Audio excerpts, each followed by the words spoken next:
Sud Radio Berkov dans tous ses états. Le face-à-face. Et pour le face-à-face du jour, nous accueillons aujourd'hui Julien Bobroff. Bonjour. Bonjour. Vous êtes physicien, professeur à l'université Paris-Saclay, titulaire de la chaire La quantique autrement et chercheur au laboratoire de physique des solides. Vous publiez Bienvenue dans la nouvelle révolution quantique, ordinateur, cryptographie, internet spatial, etc. Pourquoi le 21e siècle sera quantique aux éditions Flammarion? Bienvenue. Bonjour Julien Bobroff. Tout d'abord, la quantique, c'est quoi? On dit quantique ou quantique? On dit plutôt quantique en France. Quantique, ça vient plutôt de quantum aux États-Unis. Oui. Alors la quantique, en fait, c'est un vieux truc. C'est pas tout nouveau. Ça a plus de 100 ans. C'est les lois du monde à toute petite échelle. Si vous êtes à l'échelle d'un atome ou d'un électron, eh bien les choses se passent différemment de ce dont on a l'habitude. Il se passe des choses étranges. Et la quantique permet de comprendre justement ce qui se passe au milliardième de mètre. Au milliardième de mètre, c'est le nanomètre, c'est ça? Exactement. Effectivement, ça fait vraiment tout petit. Il y a eu une première révolution quantique. Alors oui, vous l'avez peut-être pas vu passer, mais en fait, elle est partout autour de vous, celle-là. Mais on n'était pas nés, je crois. Non, c'était à la sortie de la Deuxième Guerre mondiale, dans les années 50-60. Donc aucun de nous n'était né dans ce studio. Non, bien sûr que non. On est à une époque où on a bien compris la physique quantique. Les théoriciens ont mis en place des tas de lois qu'on a vérifiées, qu'on a comprises. On sait comment marchent les atomes et les électrons dans la matière. Et là, un certain nombre de physiciens se disent, utilisons ça pour faire des applications, pour inventer des technologies. Et ils vont inventer coup sur coup, en une dizaine d'années, le transistor, c'est-à-dire le composant qui fait toute l'électronique qui nous entoure. Vous parlez pas de ce qu'on appelait le transistor à l'époque, le poste de radio, on écoutait Sud Radio. Vous en avez là actuellement dans l'ordinateur que je vois ici, vous en avez à peu près 1 milliard dans votre microprocesseur de ces transistors. On est à ce niveau-là. Donc ça, c'est une invention de la quantique. Et puis juste après, le laser. Là aussi, invention. On invente une lumière artificielle absolument fabuleuse et qui sert beaucoup ensuite. Et puis juste après, les LED. Les LED qu'on a autour de nous, ces éclairages économiques. Ce qui veut dire diode émettrice de lumière en anglais. Exactement. Et ça, là aussi, c'est une invention de la physique quantique. Donc cette première révolution, c'est des technologies qui maintenant nous entourent au quotidien. Alors, elle date de 1959, vous le dites, la première révolution quantique. Ça semble incroyable, ça date donc de plus de 60 ans, 63 ans. C'est un très vieux truc en fait. En fait, la quantique, alors déjà, que tout le monde pense que la quantique, c'est ça a 10 ans, quoi, ou 15 ans. Il y a une bonne raison à ça, c'est qu'il y a une actualité quantique. Il y a une nouvelle révolution quantique qui se joue, c'est pour ça que j'ai écrit ce livre. Il se passe quelque chose en ce moment, dans les laboratoires, dans les entreprises, dans les startups, où tout le monde s'excite beaucoup parce que, soudain, on est capable de manipuler les atomes un par un. Avant, on avait des milliards d'atomes et on faisait avec. Maintenant, on est capable, avec des pinces optiques, avec des rayons laser, avec des champs électriques, de manipuler les atomes comme si on les avait au bout des doigts. Et en faisant ça, on accède à tout un nouveau champ de technologie. J'ai vu une vidéo de vous incroyable. Vous montrez un atome en vidéo. C'est un laboratoire allemand qui arrive à, pour la première fois, faire voir un atome en image. Oui, c'est quelque chose dont on a peut-être l'habitude de voir des atomes par Photoshop ou autre, mais voir un atome en laboratoire pour la première fois, c'est quelque chose de vraiment même émouvant pour moi, physicien, parce que vous êtes en train de voir quelque chose par définition invisible, trop petit pour être vu. Et l'astuce, en gros, c'est de le piéger dans des champs électriques et de le faire briller en le faisant fluorescer. Alors, le père de la première révolution quantique, c'est quelqu'un qu'on connaît bien, Albert Einstein. Pourtant, le 4 octobre dernier, le prix Nobel de physique a été co-attribué au chercheur français Alain Aspect, que vous connaissez très bien, qui a, avec les deux autres Nobel, donné tort à Einstein. Alors, donné tort à... Vous me direz qu'avec Einstein, tout est relatif. Oui, c'est vrai. Mais donné tort à un seul article d'Einstein. Parfois, on croit qu'Einstein, c'est l'ennemi de la quantique. Einstein a fondé la quantique. Il a inventé justement le principe du laser. C'est Einstein qui l'a inventé. Einstein a compris ce qu'était la lumière, que c'était des petits grains individuels des photons. Ce que fait Alain Aspect, ce prix Nobel de mon université, c'est dans les années 80, une expérience hallucinante, révolutionnaire, où il va prendre 2 grains de lumière, 2 photons, les frotter un peu l'un à l'autre, on dit qu'il les intrigue, c'est ce mot-là qui définit ce phénomène, et ensuite il les sépare, il les met aux 2 bouts de son laboratoire, et il les mesure. Et là il se rend compte que quand il mesure un photon à droite au bout du labo, il a l'air de ressentir à distance, presque instantanément, ce qui se passe à l'autre bout du labo. Comme si les deux étaient reliés par une espèce de destin commun, alors qu'ils sont plus du tout au même endroit. Et depuis cette expérience, on l'a même fait à 1 millier de kilomètres de distance. C'est-à-dire on met 2 photons, l'un à Paris et l'autre à Perpignan, c'est ça? Alors en fait c'est en Chine, parce que c'est les Chinois qui ont fait ça. Ils ont mis un satellite dans l'espace. Ils ont envoyé du satellite 2 photons aux 2 bouts de la Chine. 2 labos ont détecté ces 2 photons, chacun détecte son petit grain de lumière. Et après ils se sont appelés au téléphone pour comparer les résultats. Et ils se sont rendus compte que les photons avaient décidé comment ils se comportaient au moment où ils arrivaient au labo, mais comme s'ils se coordonnaient l'un l'autre à distance. Et c'est ça qu'Einstein n'aimait pas du tout. Einstein avait écrit un article en disant « c'est pas possible, les choses sont locales ». Local, ça veut dire que s'il se passe un truc ici et maintenant, ça peut pas avoir un effet à distance à l'autre bout de la Chine instantanément. Eh bien, il se trompait sur ce point particulier. Alain Aspect et ses collègues ont montré que en physique quantique, on peut avoir des choses à distance. C'est fou. Le 4 octobre dernier, les journaux télévisés les plus regardés de notre pays, TF1 et France 2 pour les citer, n'ont consacré que quelques secondes au prix Nobel de physique qui était français. Les prix Nobel, on n'en a quand même pas tant que ça, on va pas se raconter d'histoire. Ça a pas mal choqué la communauté scientifique dont vous faites partie. D'où vient ce désintérêt pour les recherches et les sciences dures dans notre culture médiatique ? Alors moi déjà ça m'a rendu tellement triste en regardant le journal télé. Pour une fois je regardais le journal. On a beaucoup plus parlé de allô, t'es une fille mais t'as pas de shampoing que du prix Nobel de physique. C'est ça a fait 10 secondes à la fin, il n'y a même pas eu un reportage dessus. Alors la raison c'est peut-être que tout simplement c'est un sujet qui fiche la trouille, parce qu'il est compliqué, vous avez bien vu ce que je vous raconte. C'est assez étrange et paradoxal, mais quand même je pense que c'est une forme de paresse de la part des journalistes de ne pas oser affronter des sujets scientifiques un peu durs. Alors on pourrait dire, oh, mais c'est un vieux truc, il a fait ça dans les années 80. Il se trouve que c'est ce phénomène qui est à l'origine de la révolution actuelle sur laquelle tous les États s'excitent et mettent des milliards. Donc il y avait un enjeu énorme à traiter. Il y a, je me souviens d'une altercation entre journalistes sur Twitter à l'occasion de l'attribution du Nobel de physique, parce que Libération, par exemple, a donné sa une, a consacré sa une à Annie Ernaux, qui a eu le Nobel de la littérature, de la littérature, mais qu'effectivement, Alain Aspect a été vraiment, a eu la page 19, une toute petite encadrée, et c'est justement sur cela que je voulais vous poser la question. Est-ce que il y a, on va dire, une analphabétisation des journalistes sur ce type de sujet? Ah oui, clairement. Moi, je suis ravi que Annie Ernaux ait fait la une. Je veux dire, c'est quand même beau d'avoir un prix Nobel de littérature et on peut en être tous fiers. Mais le mardi d'avant, c'était pas le même jour. On aurait pu un tout petit peu parler du prix Nobel de physique et de la science, qui est quand même capitale et dans laquelle il se joue des enjeux qui vont décider de notre avenir. Donc, je pense qu'il y avait un sujet en or. Je crois que c'est parce que les journalistes avaient peur de ce sujet et l'ont trouvé trop compliqué qu'ils ne l'ont pas abordé. Parce que là, il y a quelques minutes, on recevait Florence Bergeau-Blaclair parce que le Parlement européen a un projet pour former les journalistes européens à comment aborder les questions de l'islam. Mais est-ce que la physique, est-ce qu'il faudrait peut-être former nos journalistes sur la physique? Oui, ça a été tenté. Il y a eu plusieurs liens où on a essayé de faire des binômes scientifiques journalistes, de les former ça. Et pareil pour les politiques d'ailleurs, avec le climat plus récemment. Et donc il y a un enjeu de formation très clair, leur apprendre les codes de la science, leur apprendre à déchiffrer un article scientifique. Moi je fais ça avec mes propres étudiants, je leur apprends à déchiffrer des articles qui viennent de paraître. Donc c'est pas si sorcier, mais c'est vrai que ça demande un effort d'aller aborder des sujets un petit peu plus complexes. Tiens, justement, on va faire une petite digression. Vous avez parlé du climat pour Scott Aronson, c'est un de vos homologues américains. Je le cite, pour moi, l'application la plus importante... non, c'est pour le patron de la start-up PSI Quantum, pardon. L'informatique quantique pourrait fournir l'une des solutions les plus innovantes au changement climatique, des propos qui datent de 2019. C'est de l'esbrouf ou c'est vrai? C'est les deux à la fois. C'est-à-dire que... Alors, c'est quantique. Alors, je vais essayer de vous expliquer pourquoi. Qu'est-ce qu'il a en tête? Il a en tête effectivement un sujet révolutionnaire qui serait comment capter le CO2 pour pas qu'il s'échappe et qu'il fasse les dégâts qu'on sait dans l'atmosphère. Et pour ça, on sait le faire en chimie, mais c'est pas efficace. Ça marche pas très bien. Si on avait un ordinateur quantique, on pourra revenir sur ce que c'est après. On va revenir sur ce que c'est prévu. Imaginons qu'on ait cette machine et qu'elle marche, ce qui n'est pas du tout le cas actuellement. Et le type en question est en train d'essayer de fabriquer un ordinateur quantique, c'est pour ça qu'il défend ça. On pourrait utiliser cet ordinateur pour améliorer cette réaction au point où vraiment on arrive à capter le CO2 de façon significative. Donc c'est ça qu'il a en tête. Il dit, ça pourrait nous aider à résoudre certains défis climatiques. Alors moi je mets en garde contre ça, parce que ça devient très technophile, c'est le côté la science va tout résoudre, ça sera pas le cas.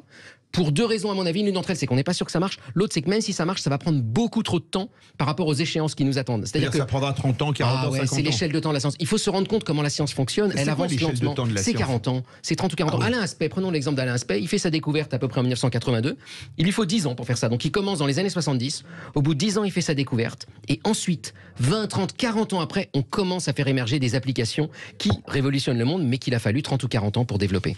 Incroyable.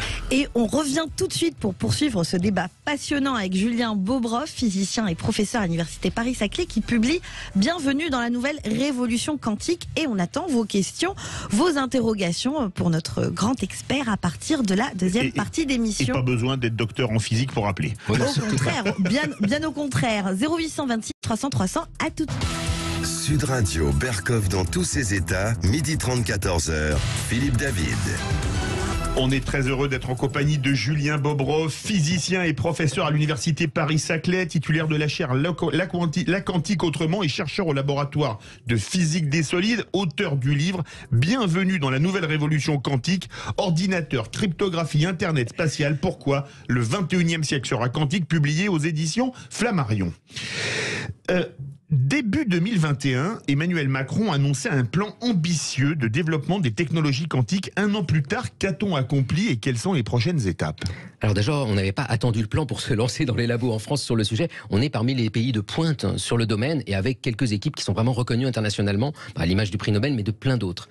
Donc Macron décide, il y a plus d'un an, il y a un an et demi maintenant, de mettre de l'argent sur la table pour soutenir cette révolution dont je parlais à l'instant. 1,8 milliard. 1,8 milliard. Alors l'État en la réalité met plutôt que 1 milliard et c'est le privé qui met le reste et l'Europe. C'est un plan mixte. Ce qu'il y avait d'original dans ce plan, je trouve, c'est que c'était un des premiers plans que je connais qui a essayé d'accompagner tout le cycle de l'innovation. Ils se sont dit, on va à la fois soutenir les labos du côté fondamental, les startups, les entreprises et faire une espèce de cercle vertueux entre tous ces acteurs.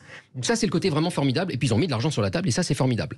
Alors le côté un peu moins bien, c'est qu'en France, on a tendance quand même à centraliser, à ralentir, à rendre les choses assez administratives. Un an et demi après, l'argent n'est pas encore vraiment arrivé dans les labos. Il est en train d'arriver. À titre de comparaison, en Allemagne, quand vous avez ce genre de budget, 2 mois après, ils sont utilisés par les chercheurs dans les labos. Ah oui. Donc en fait, on sait mettre l'argent. On a les bons cerveaux, on a les bons labos, on a une recherche publique de pointe, mais l'administratif fait que ça ralentit un petit peu dans la chaîne de commande. Justement, la France va consacrer 1,8 milliard au quantique. Le montant promis, ça dépasse les attentes du secteur, mais inférieur aux moyens chinois ou américains. 10 milliards annoncés par la Chine pour son laboratoire national quantique. Ça doit être celui où on avait un photon de chaque côté à 1000 km. Exactement. C'est moins qu'aux USA, où l'administration met 1,2 milliard, mais entre 2018 et 2023, mais là-bas, les multinationales et notamment les GAFAM mettent des sommes énormes. Est-ce que les entreprises françaises sont assez engagées dans la révolution quantique ? Parce que l'État français met plus que l'État américain finalement, 30% de plus. Oui, alors il faut faire attention à ces comparaisons. Le point clé, c'est de ne pas comparer la France et les États-Unis, il faut comparer l'Europe et les États-Unis. C'est ça, l'État est comparable. Et là, de ce point de vue-là, l'Europe n'a pas à rougir. Donc on a l'Europe, les États-Unis et la Chine, en gros, qui sont comparables. À partir de là, comment ça se passe au niveau français ? Est-ce qu'on est au niveau ? Est-ce qu'on est dans la compétition ? Moi, j'ai l'impression, du côté du privé, c'est quand même un peu faible. Il faut être honnête que les grands acteurs actuellement dans le quantique, c'est qui ? C'est IBM, c'est Amazon, c'est Google, c'est Microsoft. Donc, c'est les grands américains qui peuvent avoir des antennes en France, mais les grands français ne sont pas à ce niveau-là. Thales, par exemple, investit un peu dans la quantique, mais de façon très faible. Je vais poser une question de béotien. Amazon, qui vend tout ce qu'on veut par correspondance, quel est l'intérêt pour Amazon de faire de la quantique ? Et puis même pour Google et Microsoft, on peut se demander. Je pense qu'il y a 2 intérêts. Il y en a un, c'est quand même l'image de marque. C'est la classe d'être dans le sujet le plus à la pointe actuellement des technologies et d'être dans cette compétition. L'autre raison, c'est d'avoir des gens formés en interne pour si cette révolution débouche vraiment, parce qu'elle pourrait bouleverser leur domaine. Par exemple, avec un ordinateur quantique, on changerait radicalement la façon de trier dans les données, de trouver quelque chose de rapidement dans du big data. Et ça, c'est ce que fait Google ou Amazon au quotidien. On pourrait changer la façon d'organiser le fret des ports et des bateaux. Et ça aussi, c'est un enjeu crucial pour Amazon, par exemple. Donc toutes ces entreprises savent que leurs modèles économiques peuvent reposer sur des bouleversements liés à la physique quantique. Est-ce que la France peut jouer un rôle majeur ? J'espère. Dans la révolution quantique. Elle l'a joué en tous les cas jusqu'à présent. Elle l'a joué avec l'intrication à l'aspect. Elle l'a joué avec les supraconducteurs inventés par des équipes françaises qui sont maintenant justement au cœur de l'ordinateur de Google. Donc on est à un vrai niveau international. Il ne faut pas le perdre et c'est ce qui se joue en ce moment. Vous avez évoqué que l'argent et le plan ambitieux de Macron, c'était très bien. Bien dans le micro, parce qu'il est tombé. Ah bah zut alors, on va le remonter. Donc oui, vous venez de nous dire que le projet était ambitieux, qu'il y avait de l'argent de mis, mais que les scientifiques étaient un petit peu chargés de quelques tâches qui ne leur incombaient pas et qui freinaient un petit peu leur productivité. On va vous proposer d'écouter la chercheuse française Emmanuelle Charpentier qui a été récompensée d'un prix Nobel de chimie il y a 2 ans de cela. Elle en parle également, écoutez. Pour l'instant, je suis... vos recherches en France, celle-ci je pense que la France aurait du mal à me donner les moyens que j'ai en Allemagne. Ça ne veut pas dire que tout le monde a des bons moyens en Allemagne. Oui, c'est trouvé que les circonstances m'ont amené à Berlin.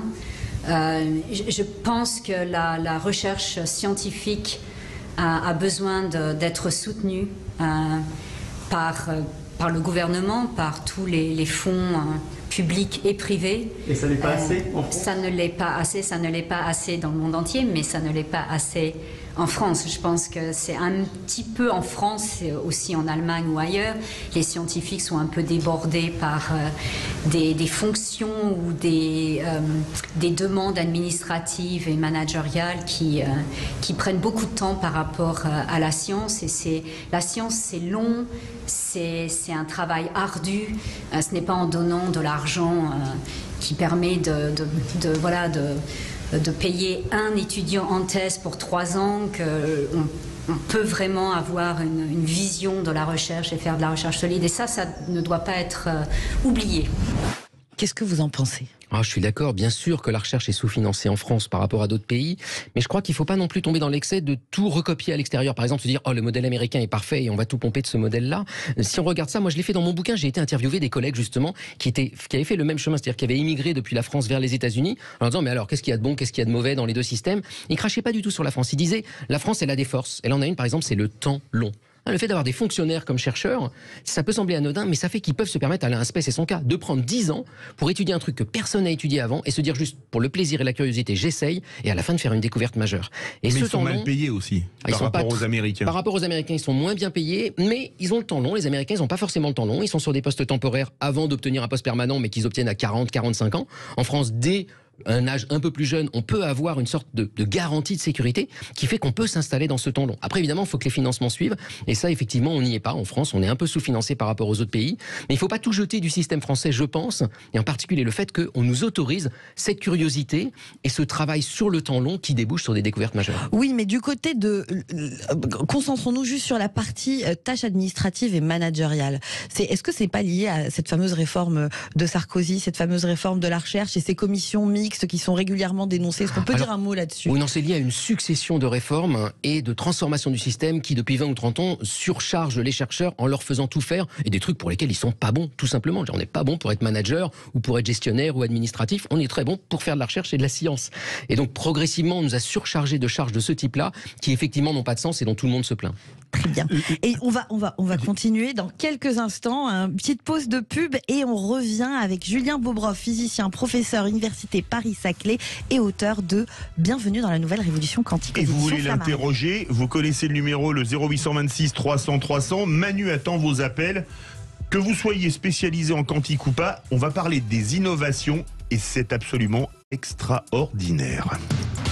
Sud Radio, Berkov dans tous ses états, 12h30, 14h, Philippe David. Et on a le plaisir de recevoir Julien Bobroff, physicien et professeur à l'Université Paris-Saclay, titulaire de la chaire La Quantique Autrement et chercheur au laboratoire de physique des solides, auteur du livre Bienvenue dans la nouvelle révolution quantique, ordinateur, cryptographie, Internet spatial. Pourquoi le 21e siècle sera quantique aux éditions Flammarion. Julien Bobroff, la quantique, on va faire un peu le tour de tous les secteurs. Ça irrigue plusieurs secteurs qui touchent à notre vie de tous les jours. Comme Monsieur Jourdain faisait de la prose sans le savoir, on a de la quantique sans le savoir avec nous. Commençons par le bien le plus important, la santé. Qu'est-ce que la quantique va changer dans la santé? Alors la quantique change déjà dans la santé pas mal de choses. Elle permet de fabriquer des outils pour nous mesurer et nous sonder. L'IRM dans les hôpitaux, c'est un objet qui n'utilise que de la physique quantique. Comme vous savez, ce gros tuyau qui fait un boucan pas possible dans lequel on rentre. Par résonance magnétique, on vous met un casque, sinon vous êtes insupportable. Cet objet-là a été inventé par les physiciens de la quantique. On est en train de regarder les noyaux des atomes de votre corps et leur comportement quantique pour décrypter finalement l'intérieur de votre corps et faire des tranches anatomiques. Donc elle est déjà là, la quantique, mais elle pourrait bouleverser ce secteur si on arrive à fabriquer ce fameux ordinateur quantique. Une de ses missions, ça pourrait être d'inventer des nouveaux médicaments. Parce que cet ordinateur serait particulièrement bien câblé pour inventer des nouvelles molécules. Et les médicaments, en gros, c'est ça, c'est une molécule qui va agir sur une maladie donnée. Et donc cet ordinateur pourrait vraiment bouleverser le secteur de la santé. Alors, par contre, c'est peut-être l'occasion de mettre en garde les gens sur le fait que plein de gens disent mais la quantique est peut-être déjà là parce qu'il y a des médecines quantiques. Alors là, je crois qu'il faut alerter les gens. Ce qu'on appelle médecine quantique, c'est plutôt du charlatanisme, c'est-à-dire que c'est des gens qui vont utiliser tout l'appareillage de la quantique, le vocabulaire de la quantique et autres pour dire à peu près n'importe quoi, c'est-à-dire faire des métaphores et ramener à notre échelle des choses qui n'en sont pas.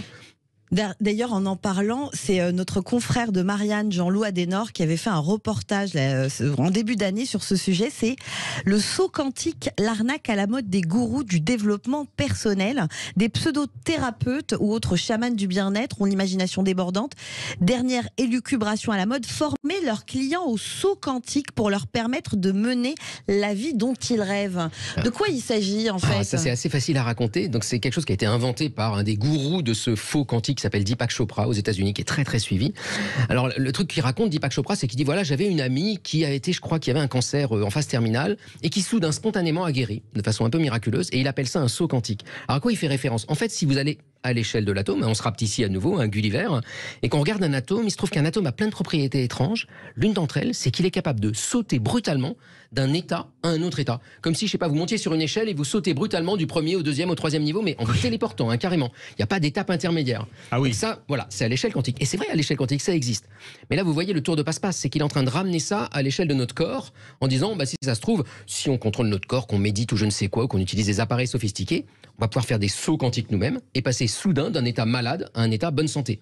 Le drame, c'est qu'en fait, les physiciens ont montré depuis déjà assez longtemps, depuis plusieurs dizaines d'années, que ça n'est pas possible. Ça n'est pas possible pour une raison très simple, c'est que ces phénomènes de sauts quantiques, de superposition d'états, toutes ces choses étranges qui ont lieu à l'échelle de l'atome, s'évanouissent à notre échelle. Et pour deux très bonnes raisons.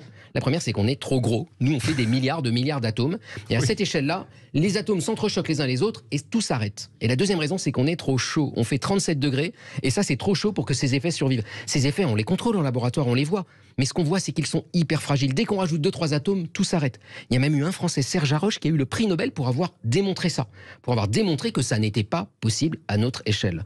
Et donc les gens qui vont utiliser le vocabulaire de la quantique, les métaphores de la quantique et tous ces effets-là et dire « ça va nous permettre de nous soigner », ils sont en train de développer des idées, des médecines parallèles, dont moi je n'ai aucun problème avec, tant qu'on ne dit pas qu'elles sont basées sur quelque chose de scientifique. Si c'est des croyances, moi j'ai aucun problème, de la même manière que la religion, chacun peut croire en ce qu'il veut, et si ça l'aide à mieux se sentir, tout va bien.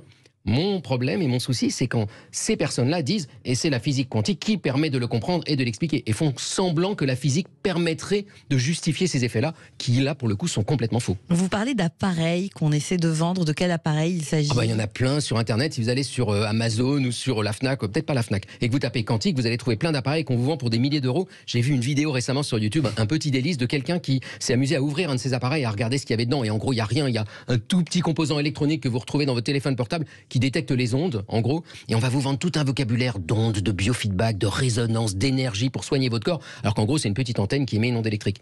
Mais c'est pas nouveau, ça. On avait déjà ça au début du XXe siècle, quand les ondes radio sont apparues. Il y avait des tas d'appareils incroyables. Moi, j'en collectionne moi-même, qui vous soignaient par tous les orifices possibles en vous balançant des ondes radio. Donc ça reviendrait à coller votre téléphone portable un peu partout et vous soigner. C'est à peu près la même chose qui se passe avec les thérapies quantiques actuellement, et on vous pique beaucoup d'argent pour ça. Vous avez parlé de l'IRM, qui est une invention quantique. Est-ce qu'on peut aller encore plus loin dans la découverte du corps? Parce qu'aujourd'hui, il y a l'IRM, il y avait le scanner, il y a les PET scans. Ah ouais, il y a le top du top, qui justement, la nouvelle révolution quantique, et c'est un des sujets soutenus par le plan Macron, c'est des nanodiamants. Donc vous prenez un diamant. Alors c'est quoi un nanodiamant? C'est incroyable. Vous prenez un diamant, qui est déjà une pierre merveilleuse, solide, parfaite, que du carbone, et dedans vous créez un petit défaut. Vous enlevez un atome, vous mettez un petit trou, vous mettez un petit azote, on sait le faire. Vous avez un petit défaut dans votre diamant. Et ce diamant, vous allez le réduire en taille à quelques millionièmes de mètres. D'accord? Vous avez un tout petit diamant, là, au creux de votre main.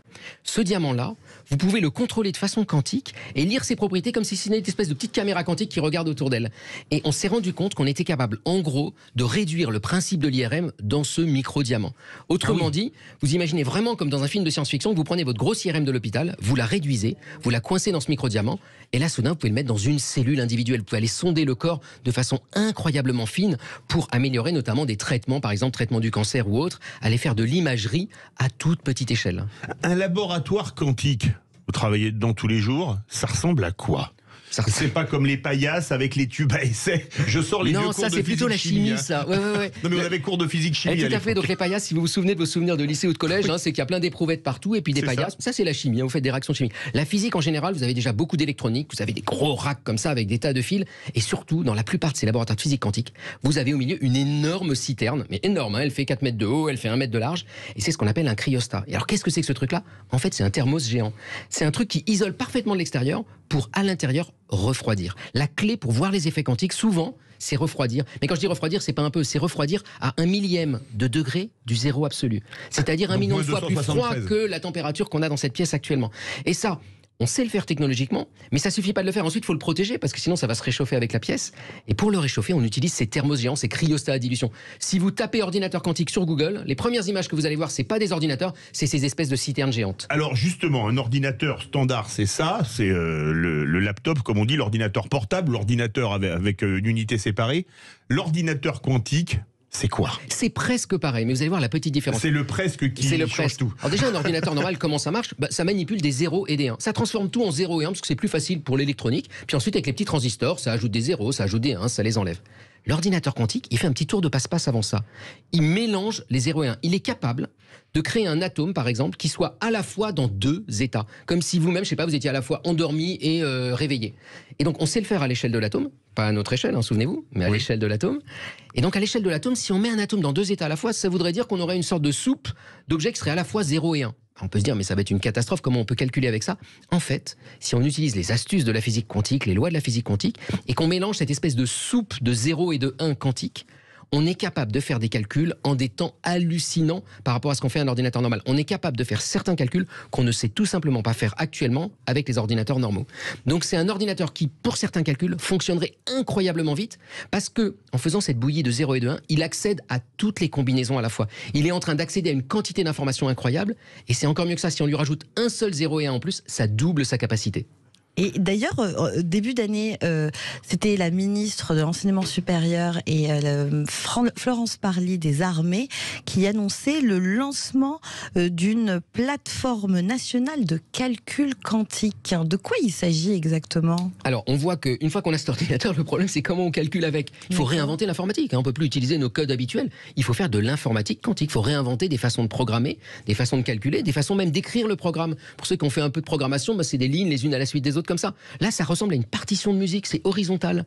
Donc il faut réinventer complètement notre façon de faire de l'informatique. Donc il faut mettre autour de la table des informaticiens, des matheux, des physiciens, des ingénieurs, des électroniciens, pour que tous ensemble, ils essayent de construire cette machine du futur. Alors, vous avez parlé tout à l'heure de l'ordinateur quantique qui serait capable de créer des molécules, donc des médicaments, tout seul.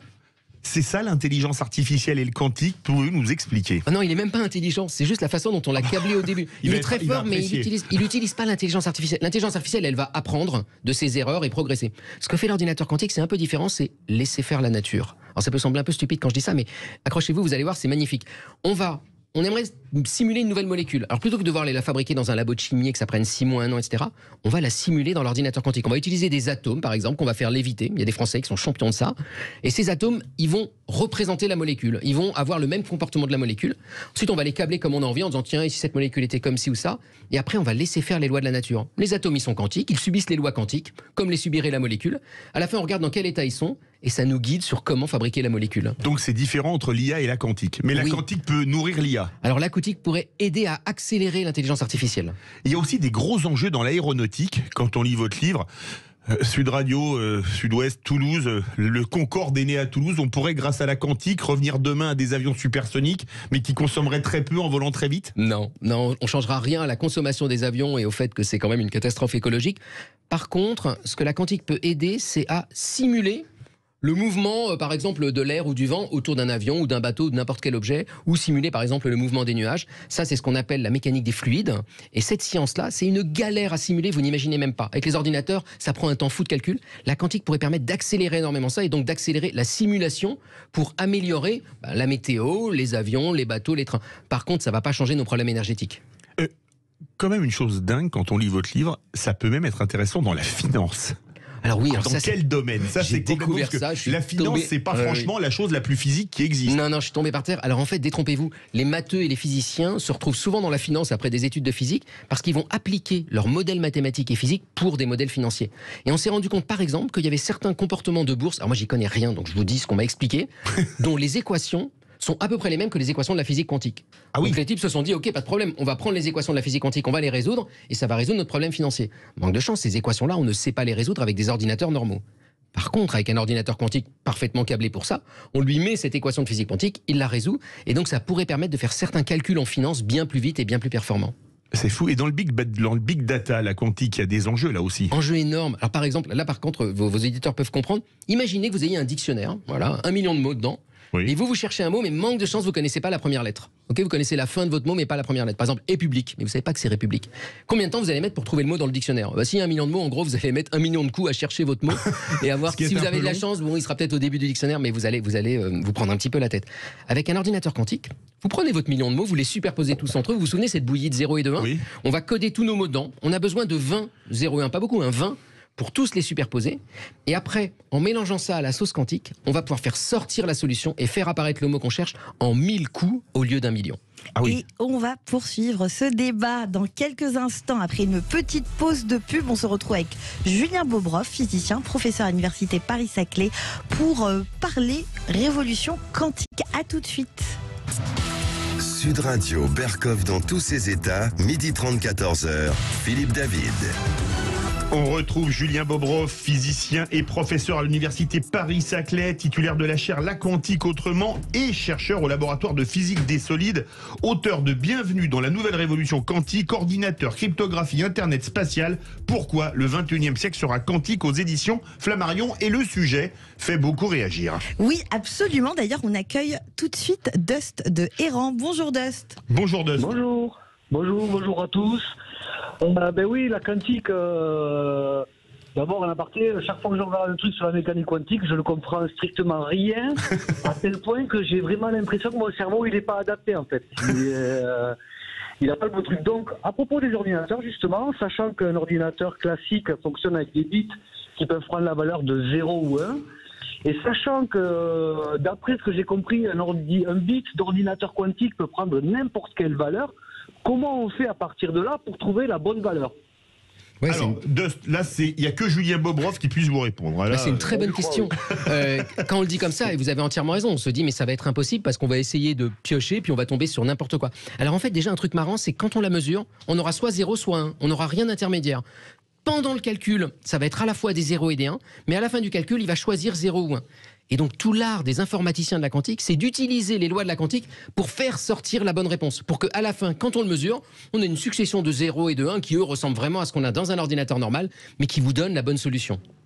Dust, vous avez une autre question pour Julien Bobroff? Là, vous avez déjà eu un bon cours de rattrapage sur la quantique. Là, déjà, il y a matière à réfléchir parce que ça reste quand même un peu flou, quand même. Est-ce que vous avez une autre question? Non, ça va. Eh bien, je vous remercie. Merci beaucoup, Dust. Et à bientôt.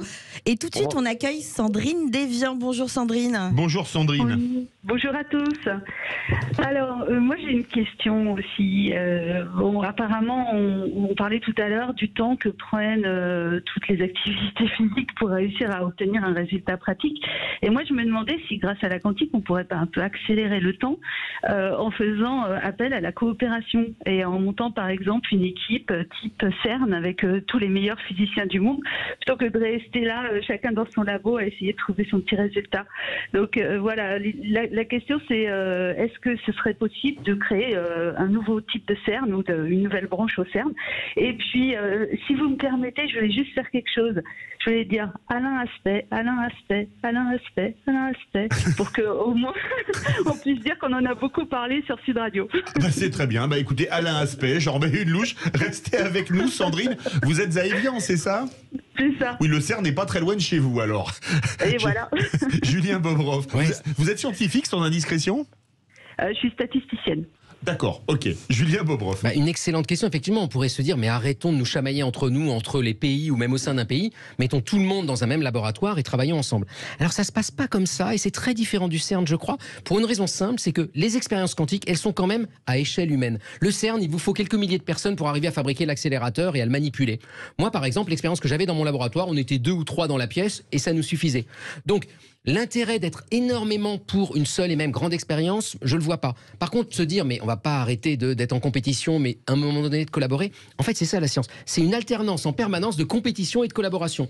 Pendant qu'on fait son expérience, on est là, on veut griller les autres, on va vite, on machin. Et puis, à la fin, on fait un truc quand même incroyable par rapport au monde de l'industrie. On publie, on donne tous nos secrets, tous nos résultats à la terre entière de façon gratuite en disant, allez-y, utilisez ce qu'on a fait. On fait même mieux. Les étudiants qu'on a formés en thèse dans nos laboratoires, on leur dit, allez chez le concurrent le pire possible, donnez tous nos secrets, c'est la règle du jeu.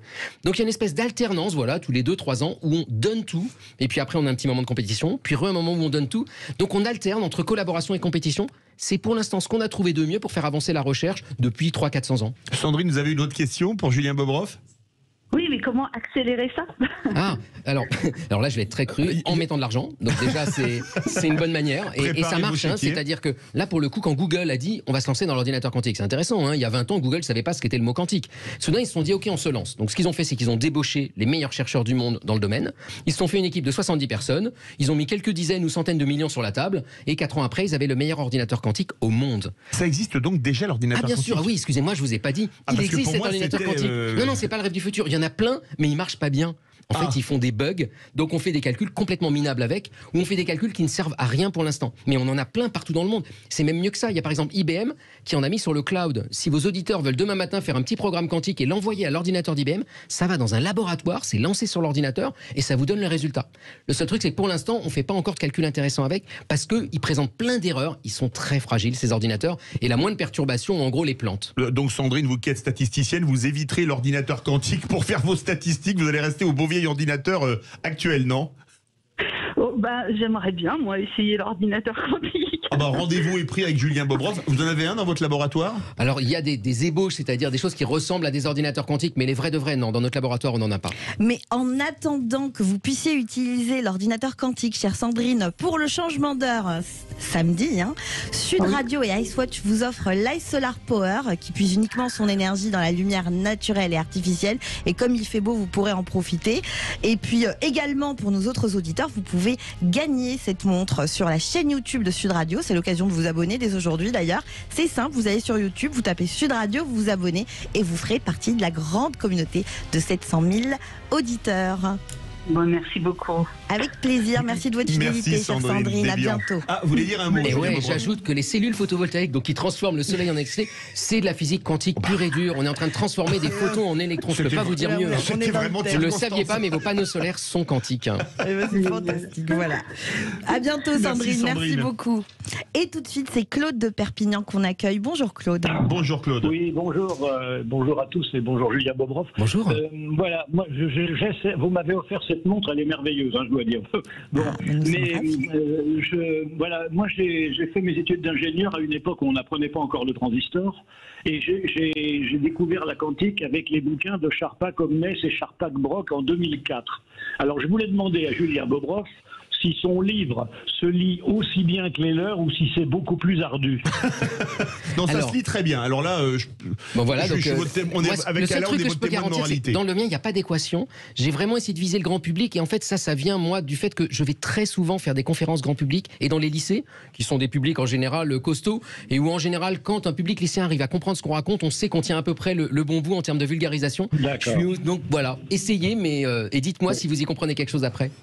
Alors, allez-y, Claude. Essayer, et la suite de ma question, c'était avec notre président et son fameux et en même temps, avec qui est-il intriqué?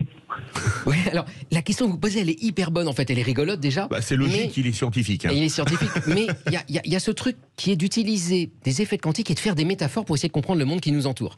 Et c'est tentant à se dire, par exemple, est-ce que je peux être à la fois comme ça et comme ça? Est-ce que je peux être intriqué? Est-ce que je peux subir des sauts quantiques dont on parlait tout à l'heure? Et moi, je trouve ça intéressant que la quantique nous inspire pour comprendre notre monde, tant qu'on ne fait pas l'erreur de dire, mais c'est vraiment de la quantique. En fait, c'est comme si c'était quantique. Mais Claude, vous avez été formé, vous êtes ingénieur donc, vous avez été formé avant la quantique, vous avez lu les livres de Charpak. Est-ce que ça a changé votre vision des choses en tant qu'ingénieur? Non, alors oui, ça a changé ma vie parce que moi, si vous voulez, j'ai appris à une époque où la quantique n'était pas dans les écoles d'ingénieurs, donc je ne savais pas ce que c'était, mais j'en avais entendu parler et j'ai voulu comprendre. Et j'ai croisé Georges Charpak une fois accidentellement. Je veux dire, c'était un très bel accident d'ailleurs. Non, mais je veux dire, c'est une richesse, une rencontre de grande richesse.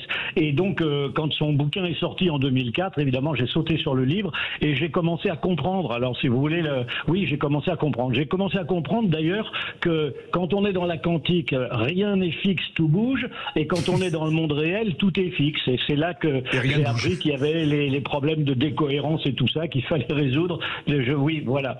Ça m'a intéressé, ça a changé ma vie dans le sens où je me sens un peu moins bête qu'avant, mais je veux dire un peu plus instruit qu'avant. Eh bien, merci beaucoup Claude. Est-ce que vous voulez réagir? Oui, juste un truc, c'est intéressant ce que dit Claude dans les cursus d'ingénieurs où il n'y avait pas de quantique. Il y a un retour en force de la quantique dans toutes les écoles d'ingénieurs en ce moment parce qu'on se rend compte que c'est un enjeu technologique et industriel majeur. Et donc on refait des cours de quantique dans les endroits les plus prestigieux, les écoles les plus prestigieuses depuis 2-3 ans.